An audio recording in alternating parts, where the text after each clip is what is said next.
بسم اللہ الرحمن الرحیم۔ ایک صاحب نے پوچھا ہے کہ اذان ہوتے وقت کتے کے رونے کی کیا وجہ ہے؟ کیا اس سلسلے میں کتابوں کے اندر کوئی بات ملتی ہے؟ اگر ہے تو اس کو وضاحت فرمائیں۔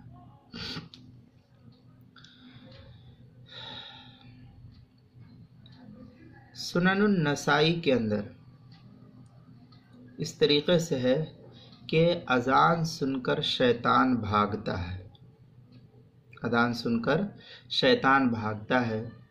اس روایت کو سنن النسائی کے اندر نقل کیا ہے، پہلی جلد صفحہ نمبر 78 پر کتاب الاذان۔ مسلم کے اندر بھی یہ روایت ہے، جلد نمبر 1 صفحہ نمبر 167 پر، حضرت ابو ہریرہ رضی اللہ تعالیٰ عنہ سے، قال اذا نودی للصلاۃ، اس حدیث کے تحت آگے لمبی حدیث ہے، کتاب الصلاۃ باب فضل الاذان و حرب الشیطان کے تحت۔ اب آگے لکھتے ہیں فقہا اس سلسلے میں کہ بعض دفعہ بعض جانوروں کو نظر بھی آتا ہے، یعنی جب شیطان بھاگتا ہے تو بعض دفعہ یہ بھاگتا ہوا جانوروں کو نظر بھی آتا ہے، تو وہ اس سے گھبرا کر روتے اور آواز کرتے ہیں۔ اگر یہ گمان ہو کہ انہیں مارنے سے وہ خاموش ہو جائیں گے، یعنی کتے کو مارنے سے یہ خاموش ہو جائیں گے، تو فقہا کہتے ہیں ان کو ہلکی ضرب سے مارنا چاہیے، اور اگر نہیں تو پھر مارنا جائز نہیں ہوگا۔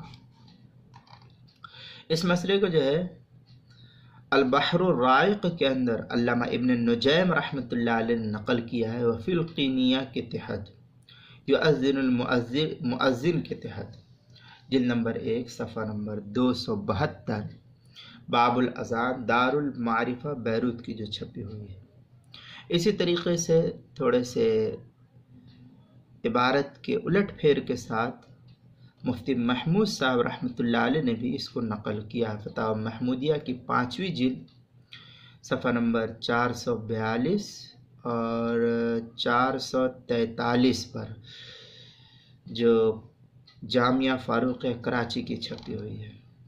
اسی طریقے سے ایک اور کتاب ہے محقق و مدلل جدید مسائل، جو اشاعت العلوم عقل کنواں سے چھپی، اس کی 2 جلد کتاب الصلاۃ صفحہ نمبر 88 پر نماز کے مسائل کے بیان میں عنوان قائم کیا اذان کے وقت کتوں کا رونا، مسئلہ نمبر 43۔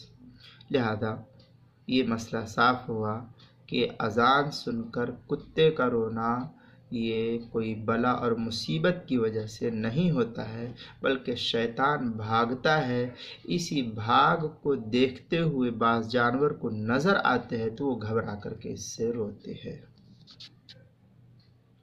السلام علیکم ورحمۃ اللہ وبرکاتہ۔